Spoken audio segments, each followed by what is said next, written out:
नमस्कार, मैं हूं अनुपम। पूरे देश को इंतजार है उस शुभ घड़ी का जब पीएम मोदी राम मंदिर का शिलान्यास करेंगे। लेकिन इस शुभ घड़ी के पीछे छुपा है राम मंदिर के लिए लंबे संघर्ष का इतिहास। और मंदिर के लिए इस संघर्ष के 4 किरदार ऐसे हैं जिन्होंने मंदिर आंदोलन में बड़ी भूमिका अदा की है। उत्तर प्रदेश के पूर्व मुख्यमंत्री कल्याण सिंह को आप नहीं भूल सकते, उमा भारती को नहीं भूल सकते, साध्वी रितंबरा को नहीं भूल सकते और विनय कटियार को। आज अयोध्या के ये चारों किरदार एक साथ आपको न्यूज 18 उत्तर प्रदेश पर देखने वाले हैं। राम मंदिर संघर्ष के इन मील के पत्थरों से न्यूज 18 की ये खास बातचीत देखिए। एक शख्स राम मंदिर आंदोलन में ऐसा है जिनका नाम है कल्याण सिंह। वो अनायास ही निकलता है नाम, और क्योंकि उन्होंने राम मंदिर आंदोलन के लिए अपनी सरकार भी गंवाई और एक दिन की जेल भी सही, एक दिन की रात भी काटी जेल में। हम बात करेंगे पूर्व मुख्यमंत्री कल्याण सिंह जी से, जो उस समय थे। कल्याण सिंह जी, उस समय जब राम मंदिर का आंदोलन चल रहा था, आप एक प्रणेता के रूप में आए।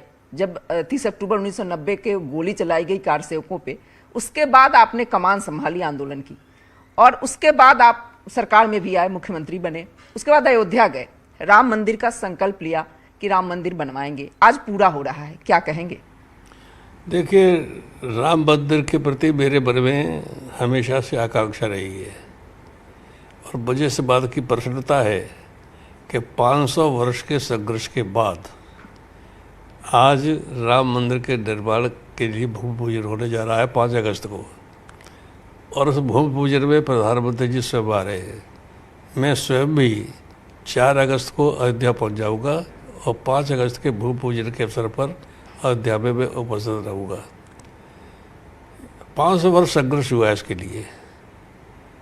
1528 में विदेशी आक्रांता बाबर के सिपह सालार मीर बाकी ने वहाँ मंदिर तोड़ करके मस्जिद बनाई थी।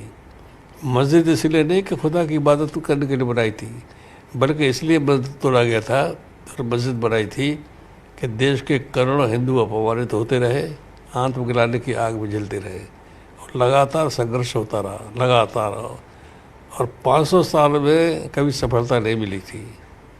अब आकर के उसकी सफलता मिली है। जहाँ तक 6 दिसंबर 1992 का प्रश्न है, मैं मुख्यमंत्री था। मेरे पास जिला प्रशासन की ओर से रिपोर्ट आई थी कि हमने केंद्रीय सुरक्षा बल की 4 बटालियन मांग ली है। उन्होंने कहा कि मजिस्ट्रेट चाहिए, तो मजिस्ट्रेट भी दे दिया है, और वो चल पड़ी है फैज़ाबाद से अयोध्या की तरफ को। अयोध्या और फैज़ाबाद के अंदर बहुत कम है। लेकिन रिपोर्ट में ये भी लिखा गया था कि साकेत महाविद्यालय से आगे नहीं बढ़ पा रही है, चूँकि 3 लाख के करीब कार सेवकों का जो घटे वो आगे नहीं बढ़ने दे रहे हैं। ऐसे में हमें बताया जाए कि गोली चलाई जाए या न चलाई जाए। ये भी रिपोर्ट में लिखा था जिला प्रशासन की ओर से कि यदि गोली चलाई जाती है तो नरसंहार होगा, बड़ा भारी खून खराबा होगा। मैंने लिखित में उसी से आदेश कर दिया कि अयोध्या में स्थिति जिस बिंदु तक पहुँच गई है, उसे देखते हुए गोली चलाने का आदेश नहीं देता मैं। गोली नहीं चलाई जाए, अन्य उपाय जो स्थिति पर नियंत्रण करने के लिए कर सकते हैं तो उसे किए जाए। क्योंकि देश भर से लोग आए थे, 3 लाख 3.5 लाख लोग थे। अगर गोली चलवाने का आदेश में कर देता तो हजारों लोग मारे जाते, भगदड़ में हजारों लोग मारे जाते। फिर इसकी प्रतिक्रिया स्वरूप देश में और प्रदेश में जो हिंसा की लपटें उठती, उसमें धू धू करके प्रदेश जलने लगता, देश जलने लगता। वो स्थिति और भी भयंकर होती और बड़ी दुखद होती। इसलिए मैंने पुनः कहा कि किसी कीमत में एक भी गोली नहीं चलाई जाएगी। अन्य कोई उपाय हो सकते हो इस स्थिति पर नियंत्रण करने के लिए, वो सब किए जाए। लेकिन आपने सुप्रीम कोर्ट में एक हलफनामा दिया था कि जो ढांचा है वो ध्वस्त नहीं होगा।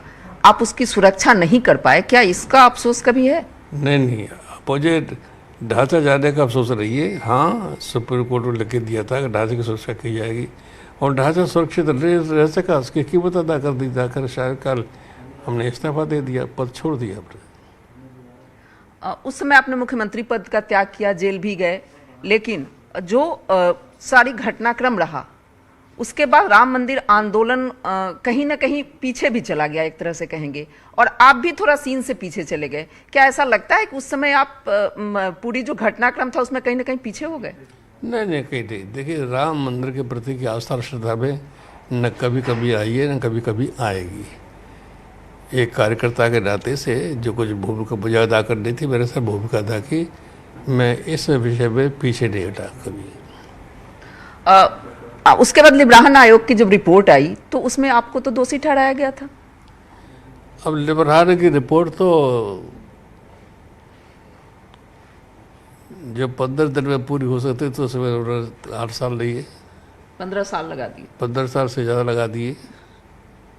उस रिपोर्ट में कुछ भी नहीं है, झूठ का पुलंदा है उस रिपोर्ट। मैं उसको नकारता हूँ। मैं अभी 32 अभी भी CBI कोर्ट में हमारे खिलाफ केस चल रहा है। 49 आरोपी बनाए थे, उनमें से 17 लोगों की मृत्यु हो चुकी है और 32 बचे थे तो उनमें से 31 के बयान पूरे हुए और एक बचे हैं वो मिल नहीं पा रहे हैं। इसके बाद फिर बहस होगी दोनों ओर से। CBI के वकील बहस करेंगे, हमारे वकील बहस करेंगे और तब जाके जजमेंट होगा। अब मैं सोचता हूँ शायद ये सितंबर अक्टूबर तक केस जाएगा। अब यहाँ का कोर्ट क्या व्यू लेता है। 1050 सवाल थे, सबके जवाब दे दिए हमने और हर एक आरोपी से वही सवाल किए गए हैं, सबने पर जवाब दे दिए। डॉक्टर जोशी के जवाब हो गए, अडवाणी के जवाब हो गए, तो सबके जवाब हो चुके हैं। क्या जो उस समय का घटनाक्रम हुआ आपको उम्मीद थी कि ढांचा विध्वंस हो जाएगा? देखिए, मैं ये कह सकता हूँ कि इसके पीछे न तो कोई साजिश थी और इसके पीछे न कोई प्रेरणा भी थी। एक बात कहना चाहता हूँ कि वहाँ जो घटना घटती हुई वो गत सैकड़ों साल से करोड़ों हिंदुओं की कुचली गई भावनाओं और आत्मग्लानि का स्वतः स्फोट थी 6 दिसंबर 1992 की घटना। उस समय एक और नारा लगता था कि अयोध्या अभी झांकी है, मथुरा काशी बाकी है। तो क्या अभी आंदोलन चलता रहेगा? अब ये इसके बारे में मैं तो कुछ नहीं कह सकता।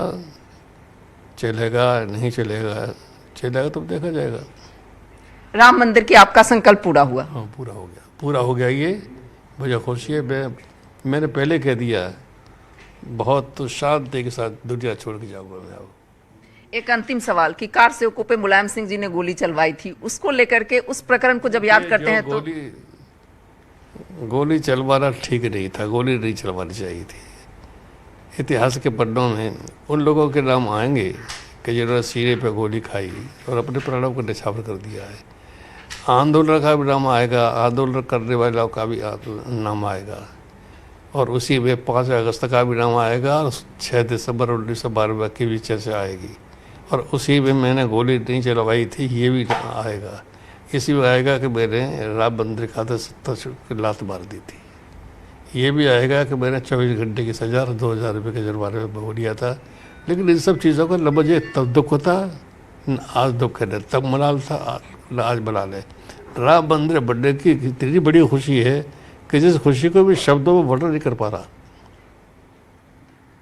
राम मंदिर निर्माण की इतनी बड़ी खुशी है कि उस खुशी के आगे सब कुछ बौना है, सब कुछ फीका पड़ गया है और अब कल्याण सिंह जी का कहना है कि वो चैन से मर सकेंगे। कैमरामैन संदीप के साथ रंजना, न्यूज़ 18 लखनऊ।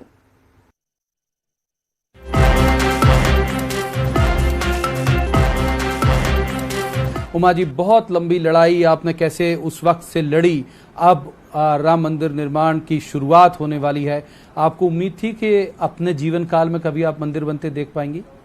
ये जो आंदोलन चला है, अभियान बल्कि ये चला है 5 शताब्दी और इसकी अंतिम परिणति हुई जब सुप्रीम कोर्ट का निर्णय आया जी।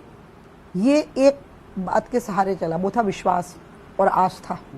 एक आस्था थी कि जहाँ राम बैठे हैं वहाँ भव्य मंदिर का निर्माण होना चाहिए और अगर हम लगे रहेंगे तो ज़रूर हो जाएगा।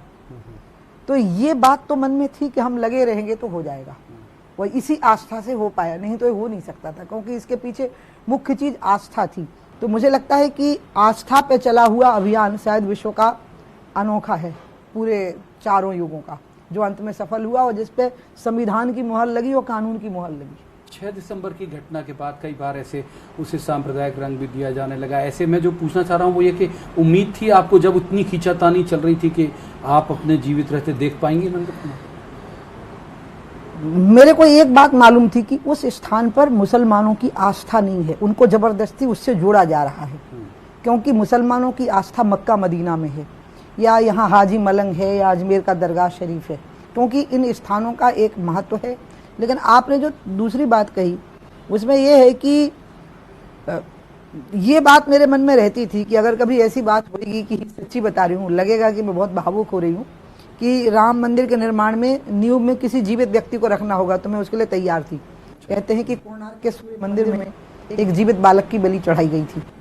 इसी प्रकार से अगर यहाँ ऐसी कोई बात कभी कोई मांग लेता कि बहुत लोग बलिदान हुए हैं, बहुत बड़ी बात। हाँ, बलिदान बहुत हुए हैं, लेकिन वहाँ उन बलिदानों की श्रृंखला में मैं बहुत सामान्य व्यक्ति होती, लेकिन उसमें होती, मैं उसके लिए तैयार हो जाती। इतनी मेरी व्यग्रता थी वहाँ की मंदिर बने। अच्छा, जो स्वामी स्वरूपानंद सरस्वती जी हैं शंकराचार्य, वो कह रहे हैं कि मुहूर्त बहुत अच्छा नहीं है और ये गलत मुहूर्त में पूजा हो रही। अब महाराज इतने बड़े विद्वान हैं और वो इस देश में सबसे बड़े विशेषज्ञ माने गए हैं विधि विधान के, उनके बराबर का विशेषज्ञ कोई नहीं होगा अभी, सारे शंकराचार्य उनको मानते हैं। यही बात वो फोन पे कहते हैं नृत्य गोपाल दास जी को या चंपत राय जी को, शांति से। उनने भी टीवी पे ही कही ये बात, और वो भी ये कहा साथ में कि इस पर राजनीति नहीं होनी चाहिए, और इस पे उनने फुल मतलब राजनीति की, पूरी तरह से बोला। सो मैं महाराज को निवेदन करूंगी कि मैं तो मुहूर्तों की विशेषज्ञ हूँ नहीं। तो एक बार चंपत राय जी और नृत्य गोपाल दास जी हैं, सब संत हैं अयोध्या के, वो भी बड़े जानकार लोग हैं मुहूर्तों के, और राम के भक्त हैं, वैष्णवों का गढ़ है अयोध्या। मैं तो एक रामायण की चौपाई मुझे मालूम है, भाव कुभाव अनख आलस हूँ और नाम जपत मंगल दिश दस हूँ। भाव से जपिए, कुभाव से जपिए, आलस्य से जपिए, राम का नाम लेते ही 10 दिशाओं में मंगल हो जाता है। शरद पवार जी ने कहा कि कोरोना से लड़ना ज़्यादा बड़ी ज़रूरत है और उनको लग रहा है कि मंदिर बना देने से कोरोना दूर हो जाएगा। इस बयान को कैसे देखती हैं? जब जो कंपनी वहाँ काम कर रही वो कोरोना में काम नहीं कर रही थी, जो इंजीनियर और आर्किटेक्ट वहाँ काम कर रहे वो कोरोना में काम नहीं कर रहे थे। मोदी जी के बारे में तो स्वयं शरद जी जानते हैं कि मोदी जी तो एक ऐसे प्राइम मिनिस्टर हैं कि वो 24 घंटे में शायद 2-3 घंटे ही झपकी लेते होंगे, बाकी पूरे समय काम करते हैं। वो जहाज में काम करेंगे, वो कार में भी काम करेंगे, हवाई अड्डे से लेकर राम मंदिर के स्थान तक, बस उतनी देर 5-7 मिनट वो काम नहीं करेंगे। तो इसमें कोरोना को इसके साथ में जोड़ देना, ये मुझे शरद पवार जी जैसे व्यक्ति का तर्क ही समझ में नहीं आया, मैं आपको बताऊं। बल्कि मुझे ये लगा कि शायद कुछ लोगों को इसकी जलन हो रही है कि शांति से कैसे होते जा रहा है। जो नेपाली प्रधानमंत्री ने कहा कि वो तो बता रहे हैं कि नेपाल के वीरगंज के पास जो अयोध्या है वहाँ भगवान राम पैदा हुए, तो भगवान राम को नेपाली बोल दिया। तो हमको क्या फर्क पड़ेगा इससे? अगर वो एक मंदिर, मेरे को जब लोग खंडन कर रहे थे टीवी पे या उस पर गुस्सा कर रहे थे, तो तभी मेरे मन में था, मैं आपको बहुत धन्यवाद दूंगी कि आपने मुझसे सवाल कर लिया। अगर वो कहते हैं कि राम नेपाल में पैदा हुए थे तो एक राम मंदिर वहाँ बना लें, वो अच्छा भव्य मंदिर बना लें, ओली जी खुद ही बना ले, उसमें क्या फर्क पड़ने वाला है? क्योंकि सरयू वहाँ नहीं है, कोई फर्क नहीं पड़ेगा, दूसरी नदी के किनारे बना दें, क्योंकि अयोध्या का सिग्निफिकेंस सरयू के साथ है ना, राम और सरयू का जुड़ाव है आपस में। तो चलिए कोई दूसरी नदी के किनारे हो जाएगा। इसलिए मैं होली से आपको आमंत्रण दूंगी कि आप बनाइए एक मंदिर, नेपाल में बनाइए, भव्य मंदिर बनाइए, इससे भी अच्छा बनाइए। और अब सीधे चलते हैं साध्वी रितंबरा जी के पास, जो इस वक्त न्यूज़ 18 के साथ जुड़ चुके हैं। बहुत स्वागत है आपका न्यूज़ 18 पर। इससे पहले कि मैं आपसे पहला सवाल करूं, मैं दर्शकों को बता दूं कि आजकल आपको दीदी माँ के नाम से जाना जाता है, और सबसे ख़ास बात यह है कि बहुत ही सरल और सहज तरीके से आप अपनी बात को प्रभावी तरीके से रखती हैं। अब मेरा पहला सवाल आपसे ये है कि संकल्प से शिलान्यास तक आ गए, कैसा लग रहा है, मन में कैसे भाव चल रहे हैं? अमित, अच्छा लगता है जब आप का संकल्प पूरा होता है और आप सिद्धि के दरवाजे पर होते हैं। वो अनुभूति ऐसी होती है जिसको शब्दों से व्यक्त नहीं किया जा सकता। हम सब लोग ऐसे लोग हैं जिन्होंने एक जिंदगी, एक लक्ष्य अपनाया और श्री राम जन्मभूमि के भव्य मंदिर के लिए अपने जीवन को, सर्वस्व को और अपने प्राणों की सत्ता को उसमें उंडेल दिया।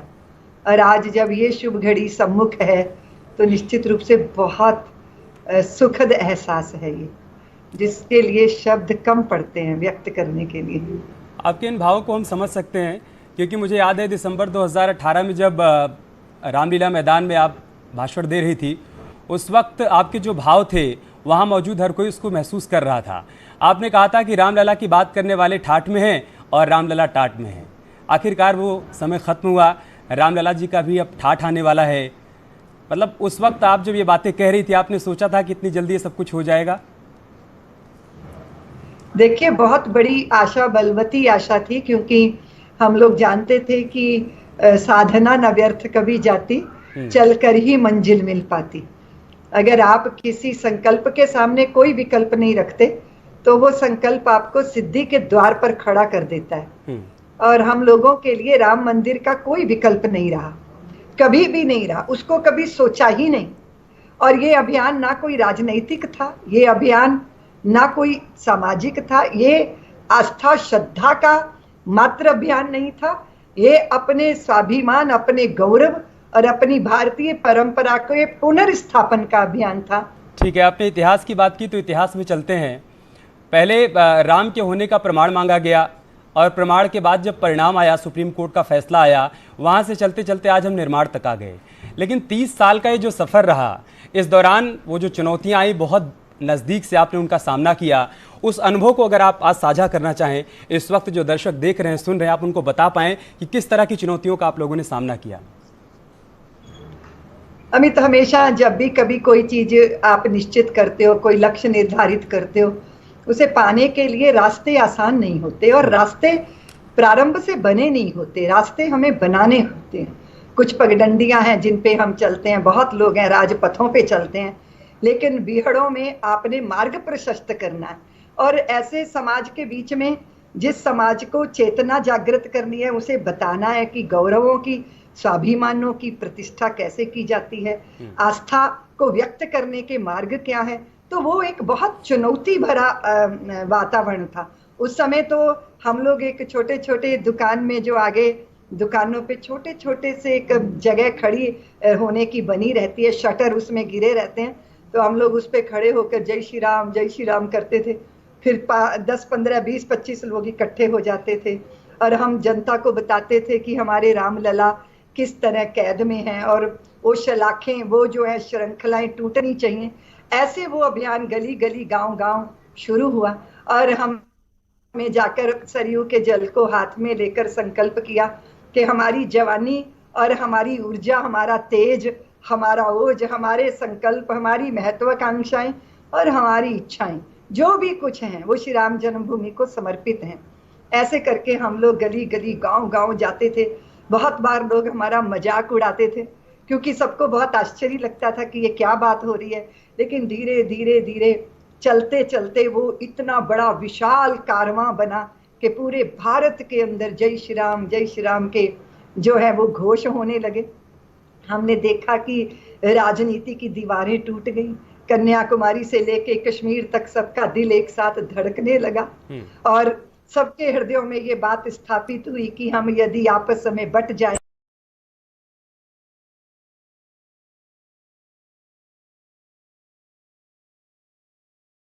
कैसे निभाएंगे।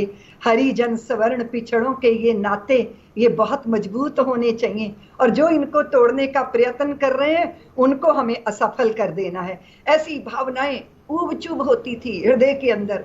ऐसा था कि बहुत सारी ऐसी घटनाएं घटी जिसमें ये तो बात तय ही थी कि ये पता नहीं है कि अगला पल कैसा होगा, संघर्ष का रूप कैसा होगा और शरीर से कौन बचेगा कौन नहीं बचेगा। क्योंकि शरीर तो ये स्थिति है कि जो हम एक बात कहा करते हैं अमित, यह तो बतलाओ कौन यहाँ है जिसे प्राणों से प्यार नहीं है, मगर जगत में जुड़ा शुरू से मित्र कहाँ संघार नहीं है। मृत्यु क्या है वस्त्र बदलना कुछ पल का विश्राम साथियों, जीवन एक अखंड पर्व है साधारण त्योहार नहीं है। जीना सबसे बड़ी कला है लेकिन ये कटल सत्य है कि मरने से डरने वाले को जीने का अधिकार नहीं है। इसीलिए निर्भय पद पर खड़े होकर आप चुनौतियों को स्वीकार करते हो। आने वाला पल कैसा होगा, समय कैसा होगा, परिस्थिति कैसी होगी, ये तो अज्ञात के गर्भ में था, लेकिन हमारे पास था सत संकल्प कि श्री राम लल्ला का भव्य मंदिर वहां बनना चाहिए और पूरी हिंदू जाति के गौरव की पुनः स्थापना होनी चाहिए। और हम पराभवी युग के प्रतीकों को अपनी छाती पे नहीं झेल सकते। ऐसी भावनाओं के साथ पूरा भारत एक में एक हो जाए, एकात्मता के सूत्र में बंध जाए। क्या कभी ऐसा दौर भी आया, मन में कभी ऐसा भी आया कि निराशा हुई, अंदर से वेदना हुई, आप टूट गई, आपको लगा हो कि ये क्यों हो रहा है, बार बार राम के आगे ये बाधा क्यों आती जा रही है? निश्चित रूप से अमित, हम लोग भी साधारण इंसान ही हैं और किसी बात को जब आपके प्राणपन से, आपके संकल्पों में हो, अगर उसमें किसी तरह की कोई बाधा हो और वो किसी गैरों के द्वारा पैदा की जाए तब तो समझ में आता है, लेकिन जब अपनों के द्वारा बाधा खड़ी जाए तो पीड़ा होती है। हमें बहुत पीड़ा हुई थी जब श्री अशोक सिंघल जी के द्वारा ये जो शिला पूजन का, रामशिला का कार्यक्रम निश्चित किया गया था और वो नहीं हो पाया। वो हो पाया तो आधे अधूरे मन से हो पाया, तो हमें बहुत बड़ी पीड़ा हुई। एक आखिरी सवाल मेरा आपसे कि उसी दौर में एक नारा ये भी दिया गया था कि अयोध्या अभी झांकी है, मथुरा काशी बाकी है, तो क्या उस दिशा में आगे बढ़ा जाएगा? अभी संतों ने निश्चित किया है कि पहले हम अपना एक संकल्प पूरा कर ले, उसी का चिंतन वही गति में है, वही मति में है। अभी सिर्फ श्री राम जन्मभूमि के मंदिर का, इसकी संपन्नता के बाद बाकी के मार्ग भी प्रशस्त होंगे। बजरंग दल के संस्थापक और भारतीय जनता पार्टी के फायर ब्रांड नेता विनय कटियार जी इस वक्त हमारे साथ मौजूद हैं, जिनसे हम बात करेंगे कि सर, जिस मंदिर के लिए आपने संघर्ष की शुरुआत की, अब वो सपना आपका पूरा होने वाला है, तो इसको किस तरह आप देखते हैं? नहीं, बहुत अच्छा काम हो रहा है। अदालत के आदेश से और प्रधानमंत्री जी की सक्रियता से ये संभव हो सका। ये आसान काम नहीं था। जिस आंदोलन के लिए विश्व के अंदर शायद पहला ऐसा स्थान है जिसकी मुक्ति के लिए 3.5 लाख लोग बलिदान हो गए, ये तमाम प्रकार की यातनाएं सही हैं, तब जा कर के अब सारी बाधाएं दूर हुई हैं। अब उसका जो शिला पूजन प्रधानमंत्री द्वारा हो रहा है, नरेंद्र मोदी जी के द्वारा, ये बड़ा सुखद आश्चर्य है। चूँकि इस बार आंदोलन शुरू करने वाला मैं था, इसलिए मुझे मालूम है क्या क्या परेशानियां हुई हैं। काफ़ी परेशानियां झेली हैं। 30 अक्टूबर 2 नवंबर को गोली चली, आदरणीय मुलायम सिंह जी के द्वारा चलाई गई, मुख्यमंत्री थे वो, लेकिन लोगों को गोली जो लगती थी, शरीर उछलता था, जय श्री राम कह करके उद्घोष करके शरीर शांत होता था। इतना भारी अत्याचार हुआ और उस अत्याचार के बाद भी जोश में कोई कमी नहीं रही, सतत आंदोलन चलता रहा। आज जितने आंदोलनकारी लोग हैं, बहुत हमारे बीच में नहीं हैं, जैसे माननीय अशोक जी सिंघल, जिन्होंने संरक्षक हो करके हमको आशीर्वाद दिया और राम मंदिर आंदोलन को यहाँ तक पहुँचाया।